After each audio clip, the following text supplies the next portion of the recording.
Namaskar and a very good morning. Welcome to the audio cast from Kotak Securities. I'm your host and guide, Anindya Bannerjee. Asian equity markets are trading mixed, even though the US stocks closed strongly in the green overnight. Our dollar index is slightly higher, and even the CNH and South Korean won are slipping against the dollar. The good news is oil prices are coming down, and the charts are looking a little nasty at this point in time. If this downside momentum continues, हो सकता है कि 103, 104 levels का जो support है, that may get tested.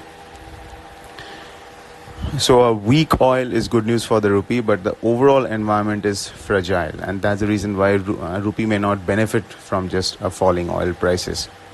Or US bond yields have also pulled back, so that is also a good sign. Agar US bond yields keep falling lower with oil, that will be a good sign. But as of now, it's not working out because, as I said, the risk sentiment is still fragile.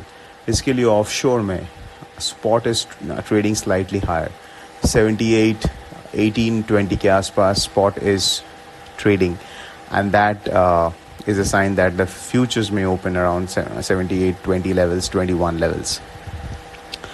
Upside, we have seen RBI intervention quite aggressive. So if the futures get to 78, 30, 35, we expect RBI intervention to be sizable.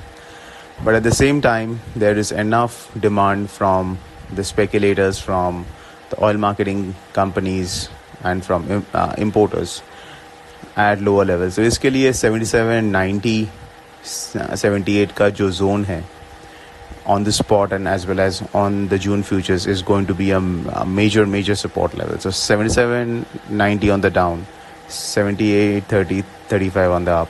This could be the range for the time being.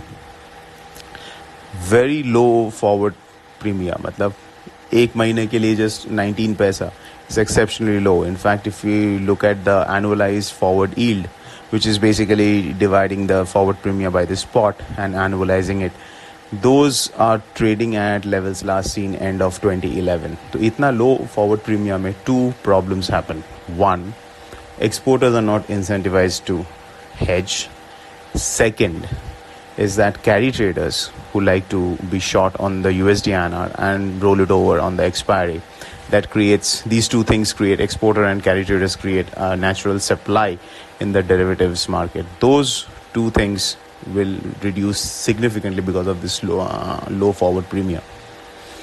और RBI जितना intervene करेगा through forwards going forward, it will have a further negative impact on this already compressed forward premium.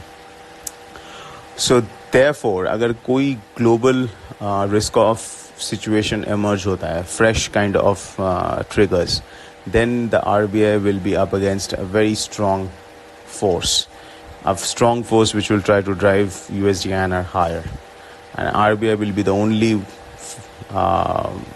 things standing between dollar rupee moving beyond 79 or not. So that's something we have to keep our minds on, that if the forward premium becomes so low and it continues to fall, it can be negative for the Indian rupee. But as of now, RBI is in command. So इसके लिए we may not see a breakout immediately. That's why we are focusing on the range. Now, how to play it? One thing is that you got to have a portfolio of strategies in USDINR, because in case some kind of a major risk of trigger emerges, we may see a sudden flare up, and that flare up may happen with a gap up, like we have seen so many times over the past 1.5 months. Therefore, you need to have a call spread, like we issued one yesterday using the July end options with a 20 paisa stop. So it's kind of a lottery trade, but we have 35 days in our hand, that if there is a sudden spike in prices, then we will be able to make money on that trade. At the same time, we are focusing on the weekly expiry options to go short and collect premium, because at least on a 2-3 day basis or even on a weekly basis, the realized volatility is exceptionally low. Yes, such low volatility won't last forever, but till they last, short options would continue to make money. For futures traders, buy on dips is advocated, but maintain a stop below 77.90 on the June futures on a closing basis, because a close below 77.90 would be negative from the price action perspective. Crosses में yen INR is a sell because dollar yen continues to move higher, and then there is not much of talk about an direct intervention from the Ministry of Finance or Bank of Japan.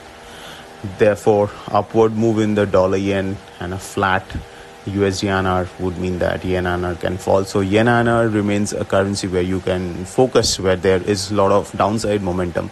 So sell on rise can be done on yen INR. But remember, when you are trading crosses like euro, yen or pound, you got to be exceptionally disciplined. You just cannot have large positions where you don't have stop losses. And if you're carrying positions overnight, markets can gap, and those gaps can either happen in your favor or against you. So keep that in mind when deciding on position sizes, because if there is a 60 paisa gap up or 80 paisa gap up against you, and then you have to trigger your stop, what will be the loss you have to calculate from that perspective, and that will decide your position size. Don't go overboard on these currencies. Trade with small lots because these are exceptionally volatile. Intraday mein you can have a larger position size because you can manage that risk, but for overnights you should contain your position sizes to small sizes, and next day you can increase it, but for overnight keep this position sizes small. And one more thing important, which is that in apart from yen, there's the GBPINR is going to be volatile today as well, because the UK inflation is going to be out, and that inflation is expected to touch a record high of 9.1% for the month of May. So GBPINR can also see sharp volatility today. So that's it, folks. This is Anindya Bannerjee signing off. A fantastic day ahead.